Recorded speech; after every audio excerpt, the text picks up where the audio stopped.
Hello, everybody. We are here for this webinar with Manon that will make her presentation of her topic. So first of all, I will introduce me. I'm Antoine. I'm a member of the pedagogical team with data scientists, and we are here for the webinar with Manon that will introduce her topic about um, data on models, probability, and stats to study alternative voting systems into a democracy. So hello, Manon. Hi, Antoine. So now I just let you the mic for your presentation.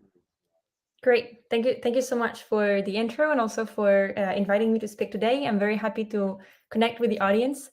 A quick note, I think you can ask any questions. Antoine will be moderating, so Antoine, feel free to interrupt me anytime.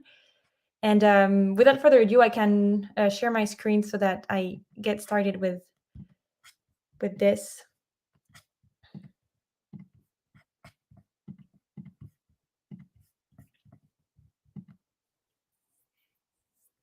Antoine, can you confirm you see my screen well?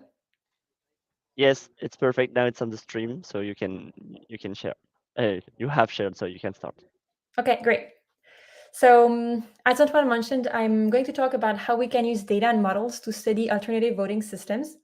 This is part of my work as in my PhD thesis. I'm currently a MIT PhD candidate, and I'm also a doctoral fellow at Harvard working on democratic innovations. And I don't know if you've ever thought that we can do innovation and we can innovate in the field of democracy. I know that we're very used to the democratic systems we've been living under, and we don't necessarily think that we can update them or think about how we can do democracy differently. In some countries, let's say the US, the democracy has been around for more than 200 years. And it's interesting to me that we never talk that much about the kind of innovations we can bring in this field. And so this is all what my dissertation is about. And I'm very happy to share with you how we can use the different aspects of math, probability, and statistics to answer some of these questions.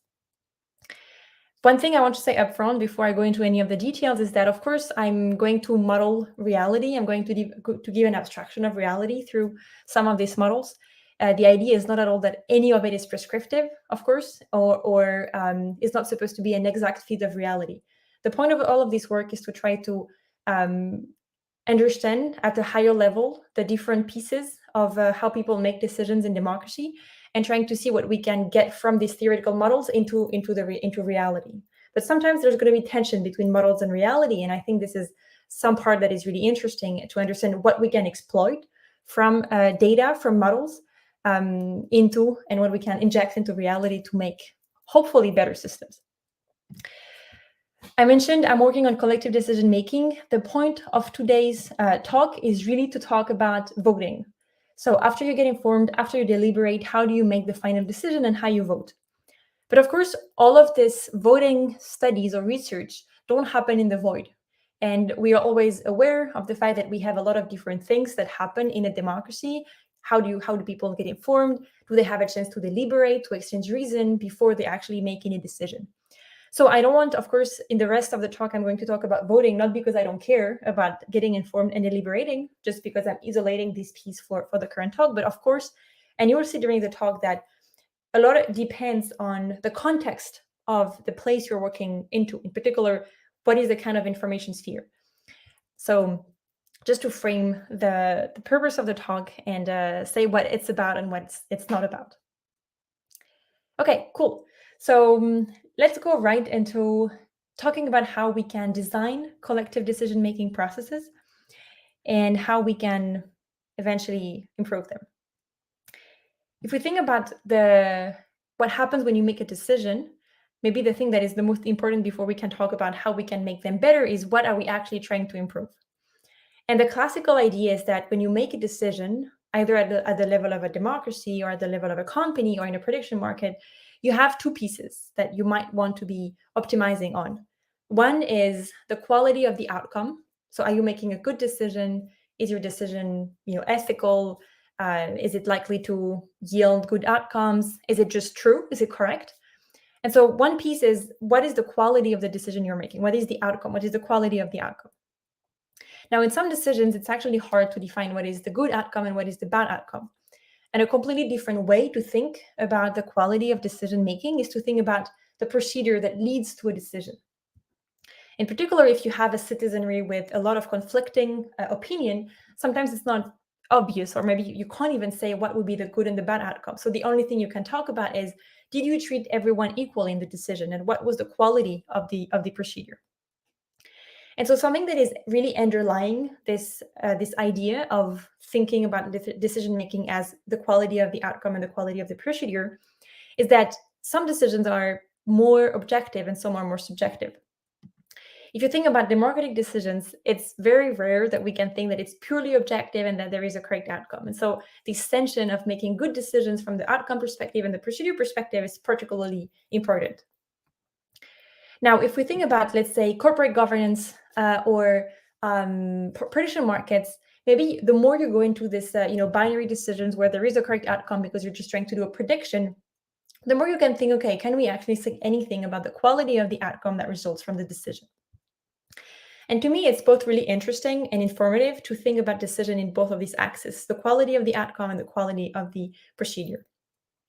And so what I want to talk to you about today is to give you an idea of how we can actually model collective decision-making from the perspective of math. So, what kind of tools can we use in math to model a society and a decision being taken at the level of a democracy or in a company or in other contexts? And I'm going to talk about the kind of results, really old results that mathematicians have been proving on this under these ideas of collective intelligence and confusion of the multitude. And then I would like to introduce a new voting system that is called liquid democracy, that I want to argue has the capacity, the potential theoretically, to improve both the decision's outcome and the representativity of the procedure. And I'm really curious to hear all your thoughts and criticism about this liquid system, of course. And I'm hoping it will, spark in you some interest, as I think it's a very interesting kind of like provocative idea of how we could do decisions differently.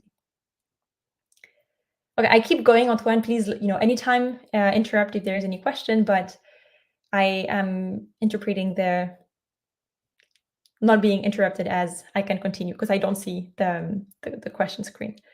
Yes. If I don't interrupt you, it's because there is no question for the moment. Okay, perfect, great, thanks. Okay, so let's start into how we can bring model, so probabilistic model, into how we think about making decisions. So the model I'm going to present is usually referred to as the epistemic model.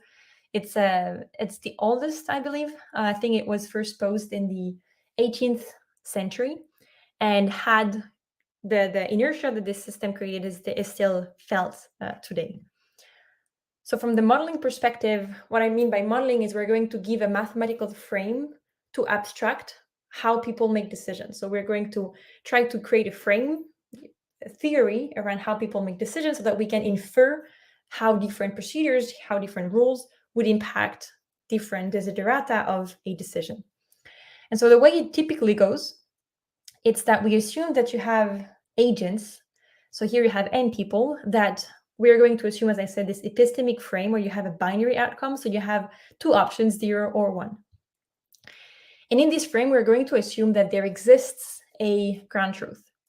So in this setup, we assume that the outcome 1 is the ground truth. It's the truth, the absolute truth. Of course, before you make the decision, the ground truth is not known.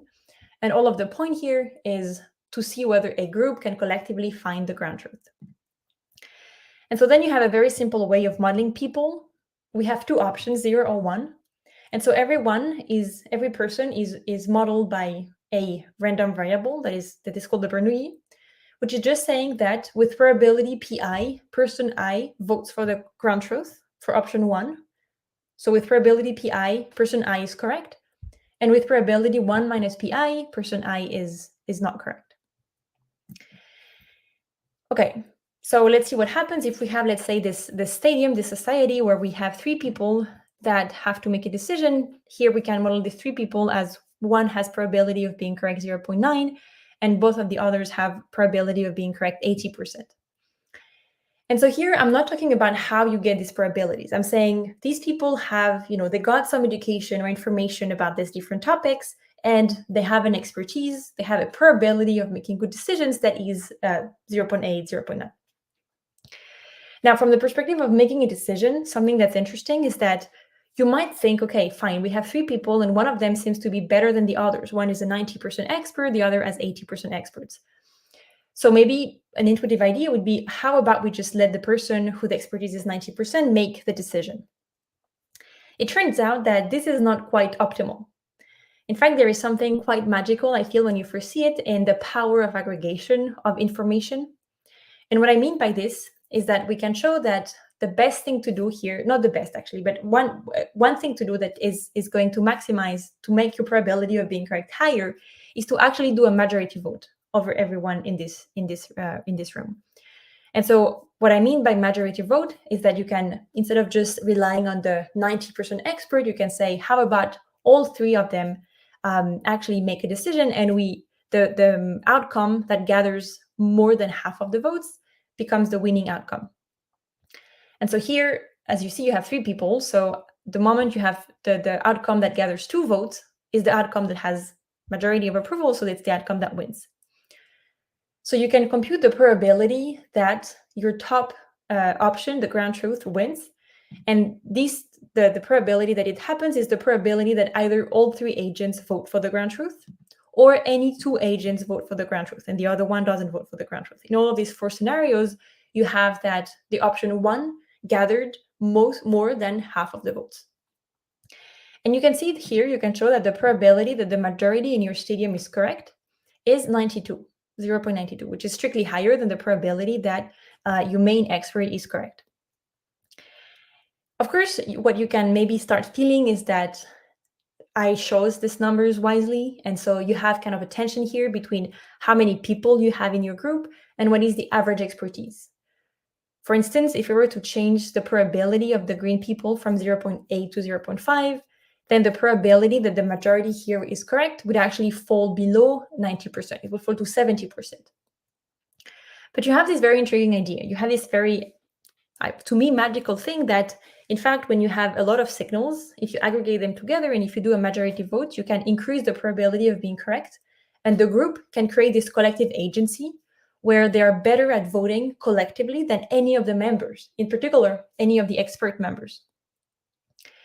And so this actually is something that has been formally framed and proved, as I said, in the 18th century by the Marquis de Condorcet, who was a French mathematician and philosopher, and now is known as the Condorcet-Jury theorem. Excuse me, Manon. Just Yes. before you go on the next slide, there is a question from Frederick. He asks if there is any relationship in any link between the law of large numbers and this idea of that the majority has a better probability, a better probability than only the blue people.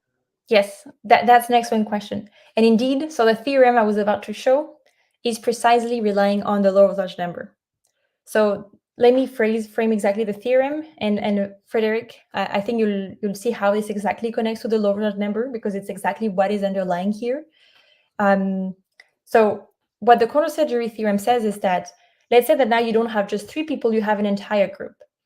And what you look at is you look at the average expertise of your group. So here, the little bar I put at 0.52 says that the average expertise of all of these groups here, all of these different dots you see with their different probability of being correct, is 0.52. So we are just above a half. So now, if we want to find the probability that the majority is correct, what this means is that we want to find the probability that at least half of the members voted for the correct outcome.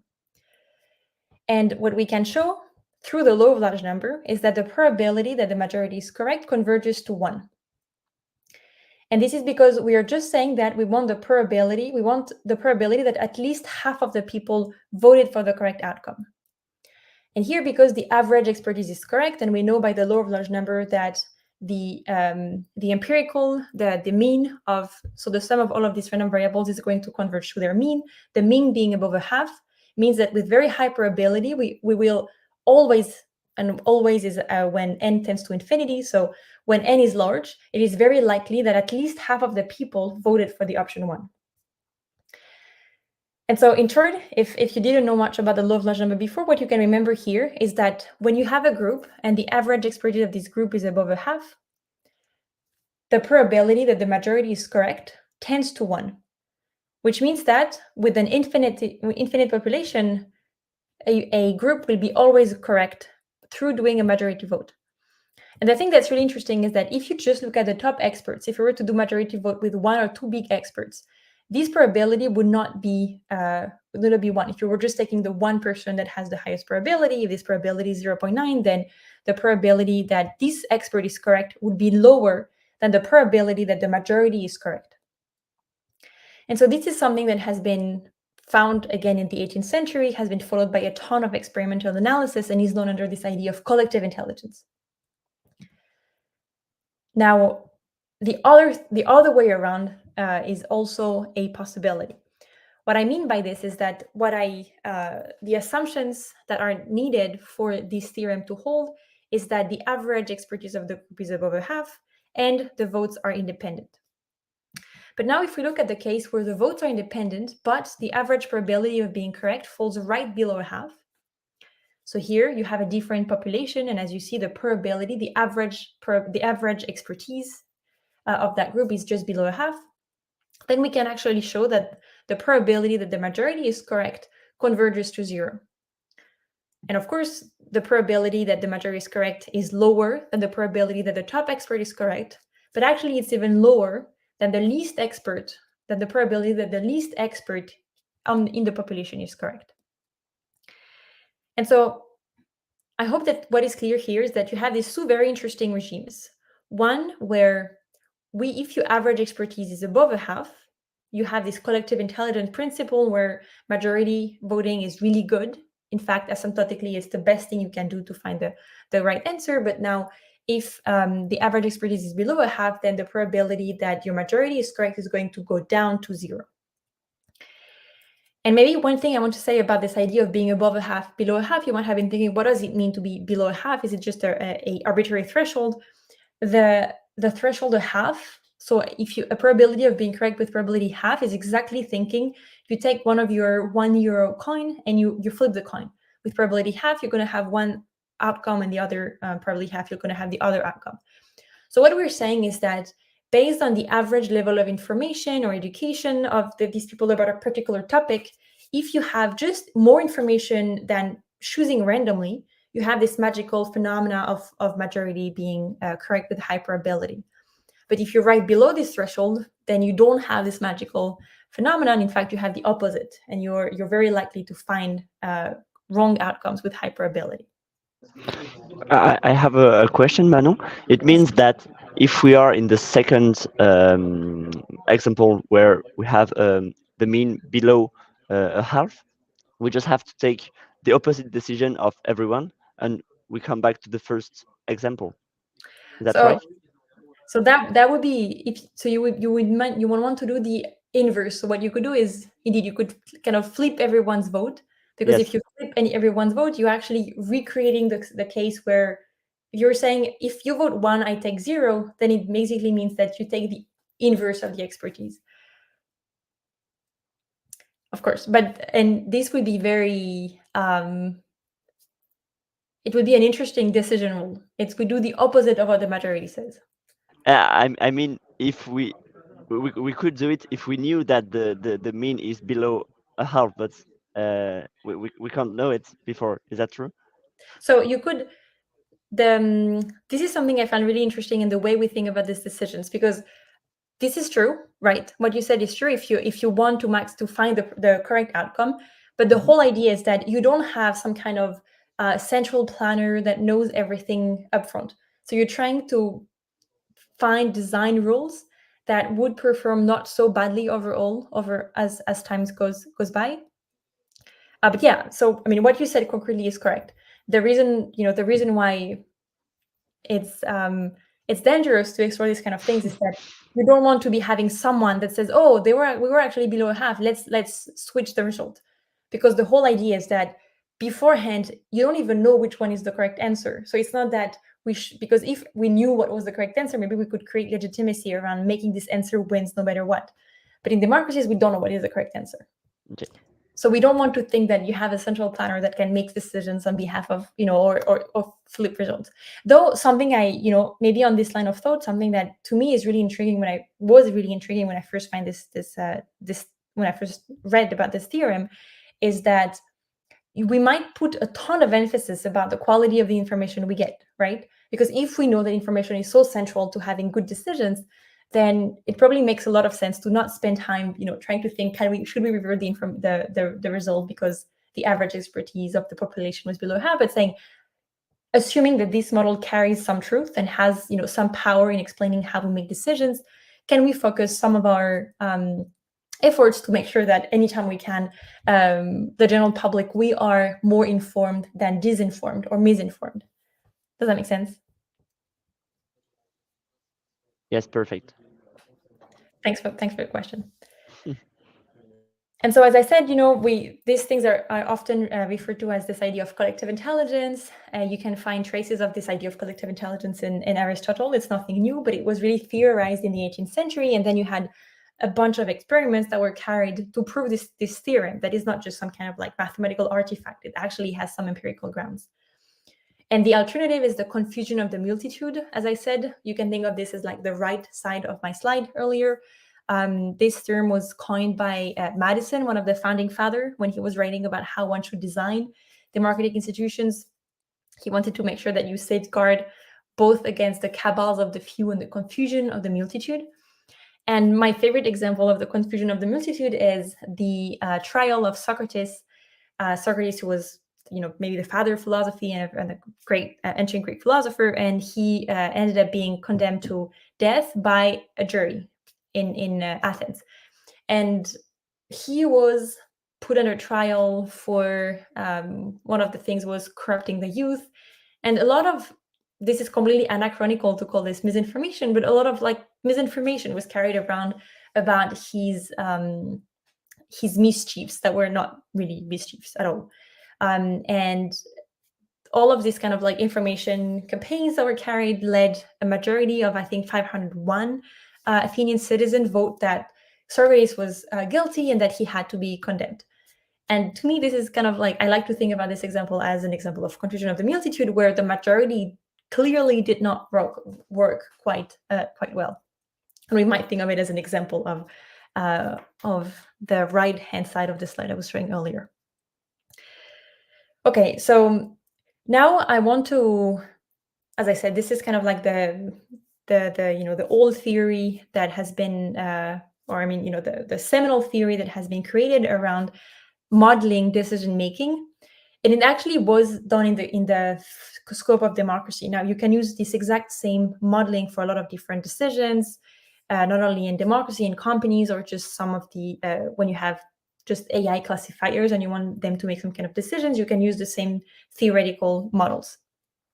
But what I want to really talk about is, if we stay in the scope of democracy, I would like to talk about this idea of how can we both have good outcomes and also have a fair procedure.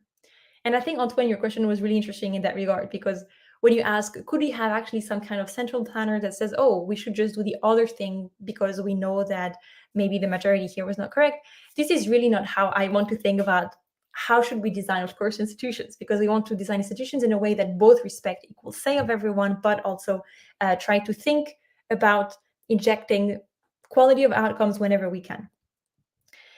And so this is the main reason why I want to talk to you about liquid democracy, because I think that it's a very interesting system that theoretically, again, promises to be able to reconcile this idea that you can make good and fair decisions. You can make decisions that focus on the outcome, but also focus on making sure that everyone has a say and everyone is treated equally when they make the decision. I always do like side notes before I talk about liquid democracy. The point here is not to kind of like sell the system as we should implement it tomorrow. It's really to trigger some questions in you in terms of just the fact that we can think very differently about these types of systems, and that there are a lot of different kind of innovations, and we can think very creatively about how we make decisions. And sometimes we have this intuitive ideas because we are a citizen and we experience democracy, and maybe we think, oh, this works, this doesn't work, but we can really think past all of these different personal experiences we have. And this is the whole point of, I'm trying to inject some of these creative ideas with liquid democracy. So liquid democracy is a fairly simple system. Let's say that you have to make a decision. Up to now, we were talking about majority voting, where everyone casts a vote. Now with liquid democracy, you have two options. Either you cast a vote directly, or you delegate to a peer. So concretely, here you have a social structure. You have a graph of people that know each other. Some know each other both ways. Some are only known by someone, but they don't know the person in turn. And so at the moment of the liquid vote, people actually decide to vote directly or delegate their vote. And so here in this case, if we look at the outcome of the liquid vote, you have three people that represent the entire citizenry, the person green, orange, and blue. And you see that the person orange decided to vote themselves. So you have this self loop. The person orange also decided to vote themselves, and they received one direct delegation. And the blue person decided to vote themselves, and they got one direct delegation and two indirect delegations here. And because delegations are indirect, are transitive, this person nominating to this person is actually represented by the blue agent. And so at the time of the vote, now you have three people that are actually voting. You can think of them as acting as representatives. And they're going to have a weight in the decision that is equal to the number of people they represent. The green person represents one person, the orange 2, and the blue 4. And so the idea of liquid democracy is really that maybe you can find good outcomes, not necessarily by saying, I vote directly, but by saying, maybe I didn't take the time, I don't know about this, I don't want to use my time to get informed about this option, but maybe I can delegate my vote to someone that will know more than me. Now, I want to bother you for one more second about this probabilistic framework before we jump more into some of the data science analysis of this. But of course, to do any kind of analysis of liquid democracy, we need to add one layer of abstraction, one layer of modeling, which is how do people make the delegation choice? Before I told you how people make the choice of voting, the way we model this probabilistically is by saying you have two options, 1 or 0, and you choose option 1 with probability pi, option 0 with probability 1 minus pi. And here we are saying that you have here this 4 agents, and they are colored by some probability. So this is the same as before. We assume that people have a probability of being correct, but now people are embedded in a social network.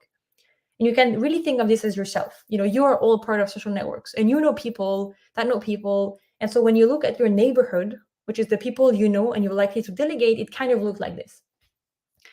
And what happens is that we model the probability, the probabilistic behavior of people as saying people have, first of all, the probability of voting themselves. So the function Q that I'll show you with the data a bit in a few seconds is simply saying my probability of delegating is a function of my expertise. So Q of 0.5 gives me the probability that I delegate. And then if I make the choice of delegating, I'm going to delegate to some of my neighbors here, and I'm going to pick one of these neighbors by some weight. And so we call this weights phi, okay, whatever, this is just a weight. And so I'm saying that here, my phi depends on my expertise here and the expertise of my neighbor. And let's say that, if you take numbers here, if phi is like a third, a third, a third, it means that I pick any of my neighbors randomly. If it's like half, a fourth, I have half a chance of picking this one, 25% chance picking this one, 25% chance picking this one. Okay. Now, this is all about kind of the modeling and how we can, frame, and how can you think about when you have new systems, how can you bring some very thin layers of math to be able to apprehend the types of the behaviors of these new decision rules. And maybe a tension you can feel based on the theorem I was showing you is that liquid democracy is kind of interesting because maybe you can give the power to people that are more competent. But I also told you that, in fact, sometimes it's good to have many people. I told you that having a majority voting is better than having any expert voting. So visually, you really have a tension when you make this idea, when you have this idea of delegating power in terms of how much power the person that has most votes concentrates. And in particular, in the extreme case with everyone delegates to the same person, this person becomes a dictator effectively. And we know that mathematically, this is not good. So we need to think how much power this person has. Yes, Antoine? Yes, I have a question from the chat. It's about the definition of the liquid democracy. Colin said that is it basically a republic that most countries are now using, or is it different?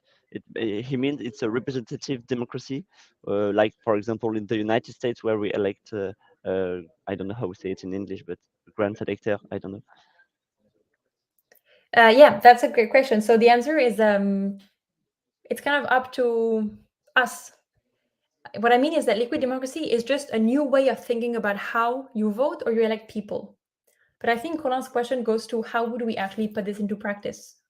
So you can think of it as when we have to make a referendum, maybe we actually use liquid democracy instead of direct vote. And if I don't want to go and vote, I just delegate my vote. But we can also think of it as, can we actually elect representatives that way? To take the example of the American systems, this is not exactly how it's happening, because the system of the grands électeurs, you don't have this like idea of transitive delegation. It's just it's a different way of thinking about representation. But you can really think of liquid democracy both as making decisions through referendums or electing representatives, as in the republic type. And in fact, in my work, I'm thinking a lot about this. I'm thinking about how should we think about liquid democracy as, if we want to institutionalize the notion of liquid democracy, what is the good way to do it? Should we think of it as like making direct votes versus electing representatives? But there is no answer about this, and different scholars have different opinions, and there's kind of an internal debate in academia about the role that liquid democracy could, if it should, which is also an open question, in institutions. And so going back to this theoretical idea of liquid democracy, when we think about finding good outcomes, as I was showing you with these quarter-century theorems, you have kind of a tension between how much power does one person concentrate and by how much do you increase the expertise of your population. And I don't want to spend too much time on this, but some sufficient requirements that are not necessary, like this, are pretty strong in a way. But what we show in one of our papers about liquid democracy is that if you're in a case where the fact of doing delegation increases the expertise of the people that vote, because you're just, I'm not informed, so I delegate to Colin, and Colin maybe knows more about this, so he gets more, the average expertise increases because I was an expert and Colin is. But you also need to make sure that you don't have too much concentration of power, and that delegations are not super concentrated, but that there are some kind of you find a way to sample endogenously within your graph people that have pockets of expertise throughout your entire society. And what we show is that if you're in a case where the probability of delegating decreases with your expertise, so really this is super simple. If I'm super expert, I'm less likely to delegate. I'm more willing to vote than not. So we find that if this is the case, or if when I delegate, I put higher weight on more expert people, so this would mean that I'm more likely to delegate to here the 0.7 and then 0.6 and then 0.4, then liquid democracy is weakly better than direct democracy.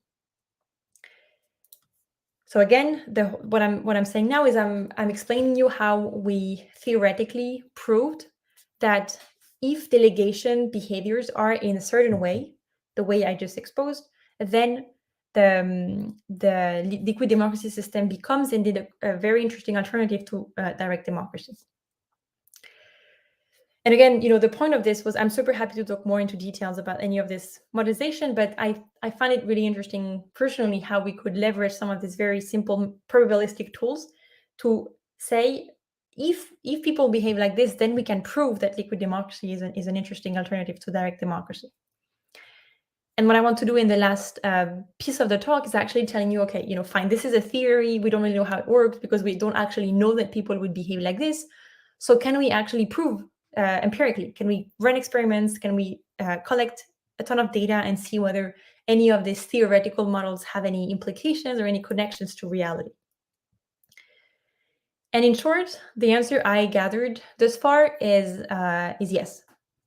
There is a connection, and this theory ended up being quite. I'm still, I would say, surprised by how how close it matched the experiments we ran. With one big thing I want to say is that, again, these experiments, as I was saying in the beginning of the talk, are highly contextual, which means that you can't necessarily say that these experiments would generalize to the case of democracy. And so really, what I want to think about here is we're finding a kind of setup where liquid democracy works really well. But again, this is highly contextual. It depends on, the social structures, information level you have, and the experiments I ran were in a very specific type of environment. And I just want to be, really cautious when I talk about any of this, not to say too much or not to say something that I don't know yet because I don't have scientific evidence. And so after this little teaser about my experiments, let me show you what they are. The first types of experiments I ran were about this epistemic setup. So again, this might still be something a bit unsatisfactory so far. We're going to talk about this in maybe 2 minutes. The fact that here we are only focusing on cases where we have the correct answer. I'm going to talk a little bit more about the case where we have a correct answer. And the reason for that is because I want to test the theory we just developed. And so the way it works is I asked questions to different groups of people. Here you have the English idioms questions, where the prompt was you will be given English idioms and asked to identify their meaning. An idiom is a group of words that have a meaning, blah, blah, blah. Do you want to vote yourself or delegate to a trusted peer? And here, every time people had the chance to either decide to vote themselves, and they would see a bunch of questions and they would have to answer, or delegate to a peer. And if they clicked on delegating to a peer, they would have a list of people within their group and they could choose anyone they wanted to delegate to. And the groups in which I've been running this type of experiments has been either classes in universities or companies. And so you can think of this, when you think about a class in a university or a company, people know each other pretty well. It's a very dense network. It's very likely that everyone knows at least of everyone. If not, they don't necessarily know each other super well, but it's pretty well connected. And also the kind of places where you have often some kind of common objective that everyone can be pursuing. So I'm just, planting seeds about what I mean about context. This is a very particular context that is not that doesn't necessarily generalizes everywhere. But so in this setup, what we can do is we can look at the delegation graphs. And so the way these surveys were performed is that, as I showed you, you could either vote or delegate. And after you had done this, going through all of the categories, you would go to a second phase where I would ask anyone who delegated on a specific question to actually now answer questions they delegated. So what I can do with this is that I know exactly what was a liquid vote. And in the second phase, I tell you, oh, you delegated about 10 questions. Please give me an answer. Give me your best guess. So then I can compare the performance of direct democracy and the performance of liquid democracy. And what you see here in this graph is that you have the expertise. And so here it's not a probability of game being correct. It's the number of times that someone was correct. And so here you had a bunch of 10 questions, and this person was correct 10 questions out of the 10, and this one 8 questions out of the 10. And what you can see is that you have these very interesting delegation patterns where a few of these people that were not this one, delegated to a local guru that was fairly good at this task. And then this person delegated here, which was very good, 100% correct at this task. And you see that you have these different types of delegations.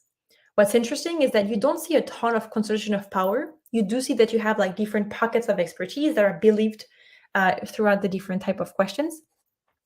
And the other really interesting thing is that if we try to look at the data and we try to model these two functions, the Q and the phi I was showing you, we find that the Q and the phi are exactly as we need them to be through our theory for liquid democracy to be better than direct democracy.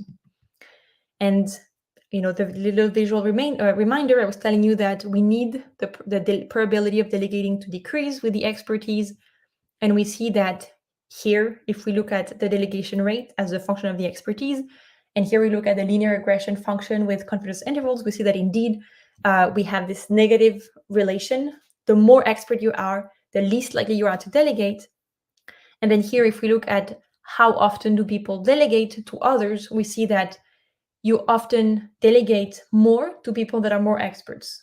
You have this upward gradient where this is people with a really high expertise, and they delegate sometimes with people with expertise 40%, often with people 60 to 80%, and very, very often with expertise above 80%. Manon, there is the question from Frederick again. What if we have a loop of delegation? It means I vote for you and you vote for me. I delegate to you and you delegate to me, and we don't have a decision at the end? That's a very excellent question. So the answer in this work is that when we have a cycle, we assume that people make wrong decisions. So in our theoretical work, all of the results that we proved are robust to the idea that everyone that is in a cycle, we assume the worst case where they make wrong decisions. Now, in reality, where liquid democracy is used, these people are actually ignored usually. So you don't even tell them, you just ignore their votes, because indeed, if you have in such a loop, you don't know the answer of this person. In my experimental setup, I was actually able to if I had a cycle, because after the survey, I forced everyone to give an answer, I could actually use this to assess whether these people would have answered correctly or incorrectly. But the reason why I was saying that is a very, very, very interesting question, because it's the most natural thing one wants to ask when we talk about liquid democracy. This seems to be the obvious kind of problem with liquid democracy. What we also have in our theory is we were looking into different types, as I told you, of delegation behaviors. And we found that cycles are not very likely. And in fact, in the experiments I ran, we also find very, very, very little cycles. So the thing that I found interesting is that there was a lot of worry about cycles, and they can happen, and they will happen if liquid democracy is used at a large scale. And this is something that you want to think about concretely, pragmatically. Maybe ignoring them is not the best thing to do, but so could you just send them a notification and tell them, oh, you're in a cycle. Do you want to, revote or vote yourself or delegate to someone? However, something that I've not seen discussed much in with people that talk or think about liquid democracy, but that I've experienced a lot in my experience, is that it's often the case that you have someone that gathers some amount of delegation and that actually doesn't vote, doesn't even participate in the survey, doesn't even, really, they just abstain.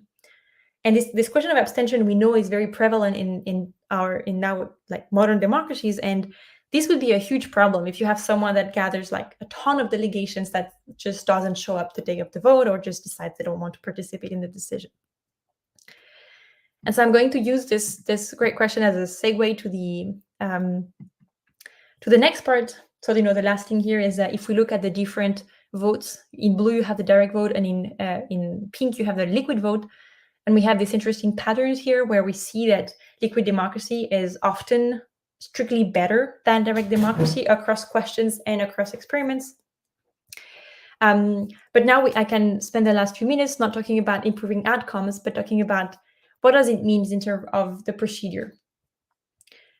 Because as I said, here, all of this first part was talking about how liquid democracy can be leveraged to find experts, and thinking about collective intelligence, not to find the good outcome, but to find who knows. And it's this very subtle change of, we don't think about collective intelligence now about when we find who, if the group can best predict this question, we'll find if the group can find the good people.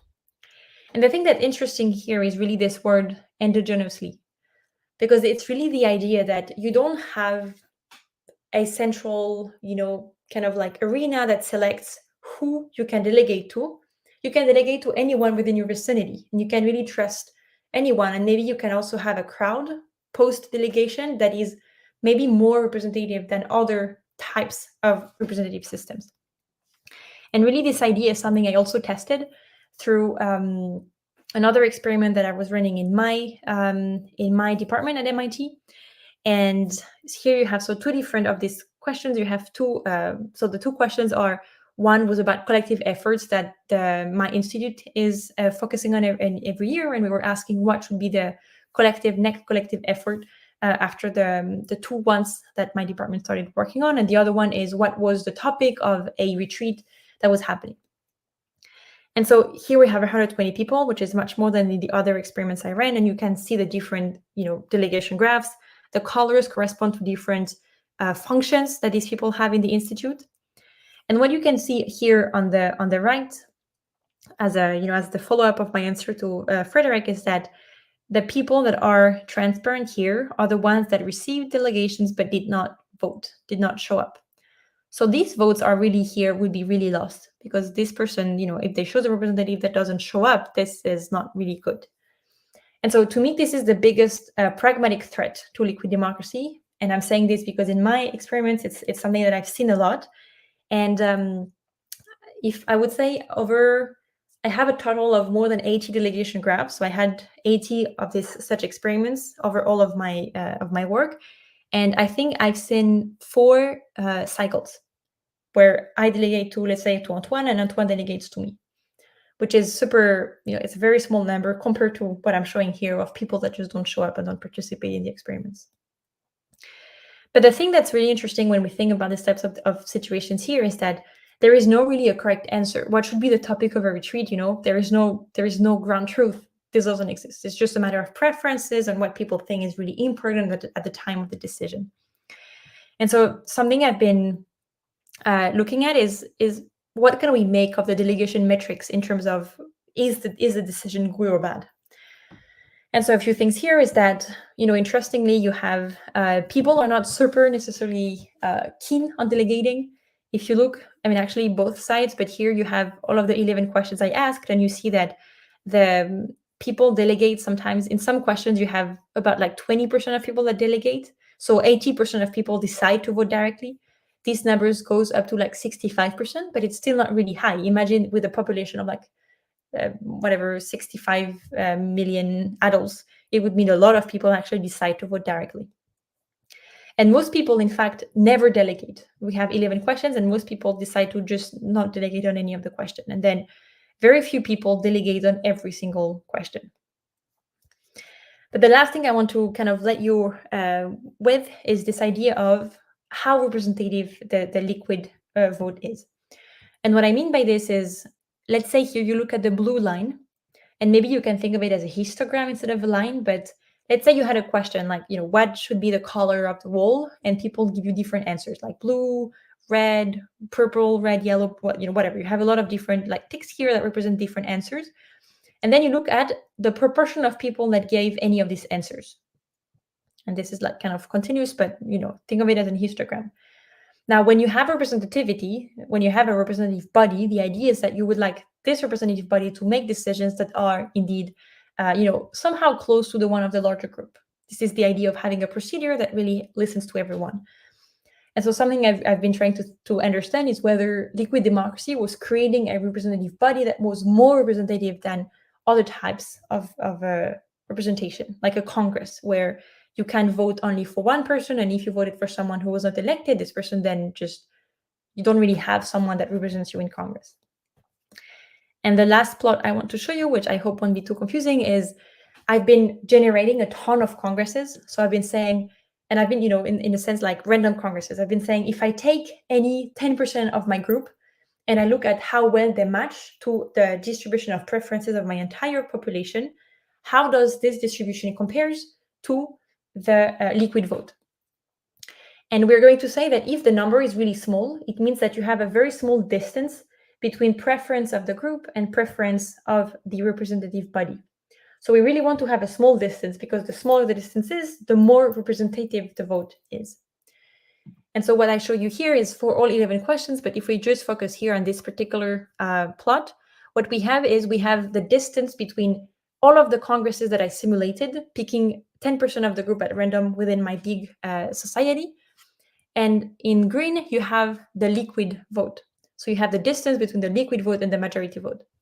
And what we see overall is that this liquid vote is much closer to the whole citizenry, to the whole society, than a typical Congress across all of these different questions.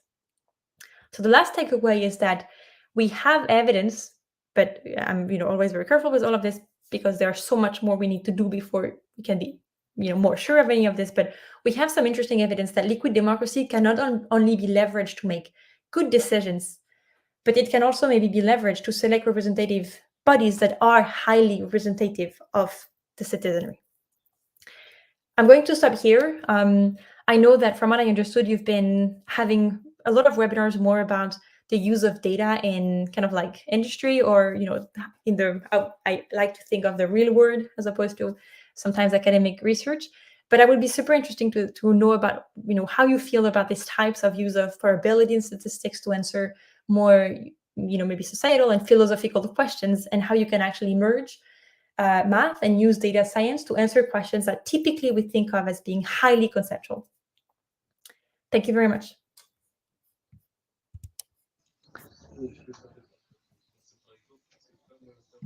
I don't know if it works. Okay, yeah. Thank you, Manon. For me, it's very, very interesting. I'm fond of math, so when we use math and stats for any subjects, any topics, I love it. We don't have questions, but maybe they will react on the webinar that you just did. I have a question from Frederic again. He asks, sorry, why do we call it a liquid democracy? What the word liquid? That's a great question. So historically, I think that the word liquid was introduced in 1969 by Professor Miller in like the first paper that talked about liquid.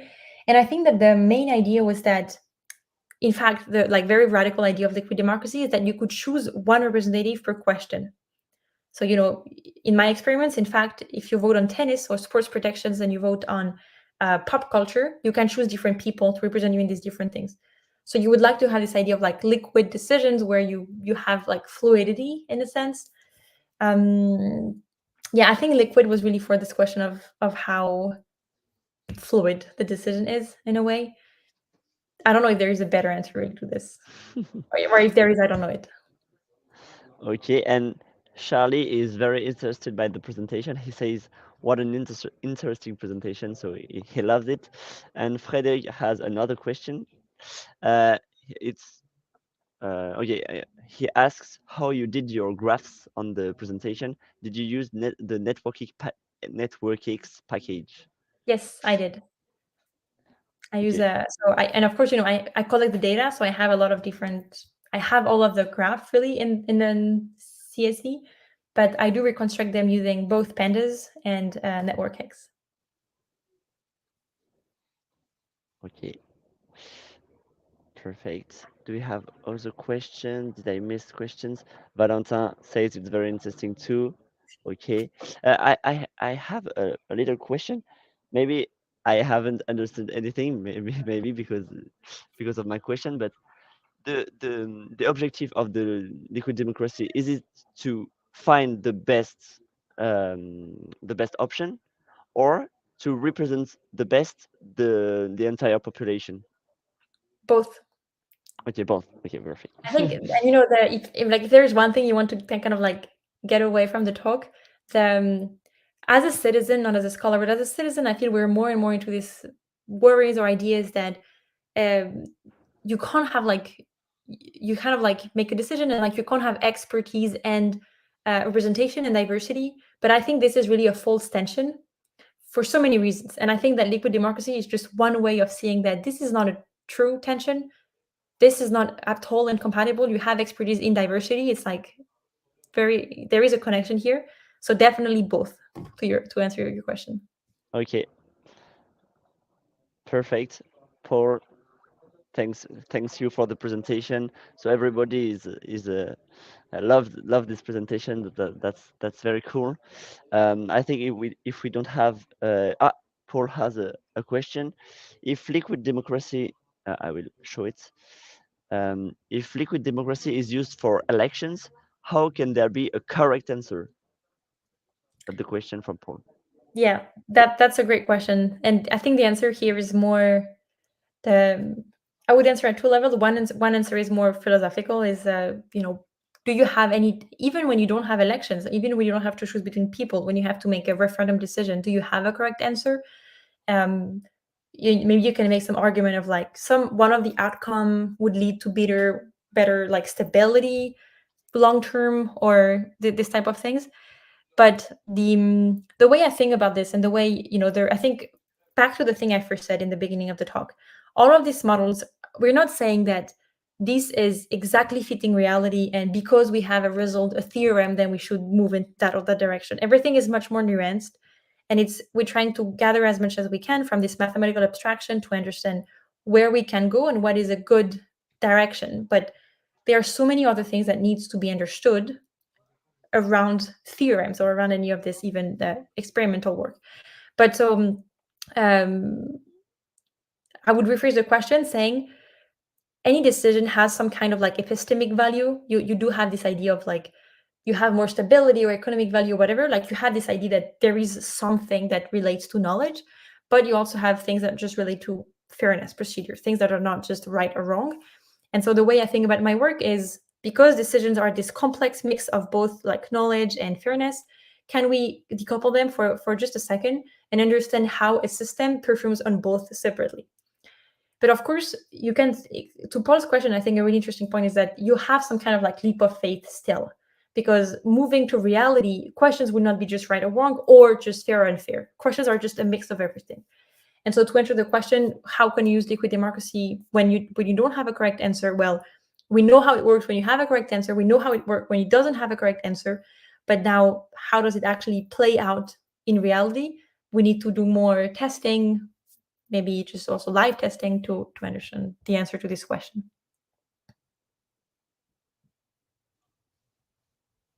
Okay, thank you. And Frederick had had no, not a question. He had a comment. He says that it was a very interesting presentation, but he doesn't really share the idea that you explained in this presentation. So maybe Frederick, could you explain why you don't share this idea, and it is about philosophy and freedom. What does that mean?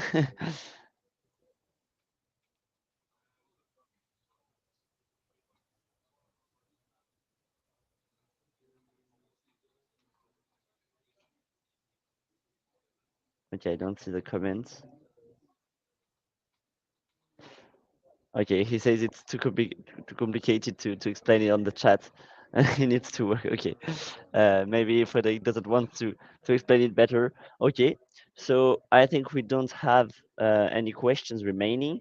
I thank you again, Manon, for this presentation. It was very interesting. I thank you everybody on the chat for attending to this webinar. Don't, if you loved it, just click on a like on the video. It will help us a lot. And thank you, everybody. Thanks, Antoine. See you.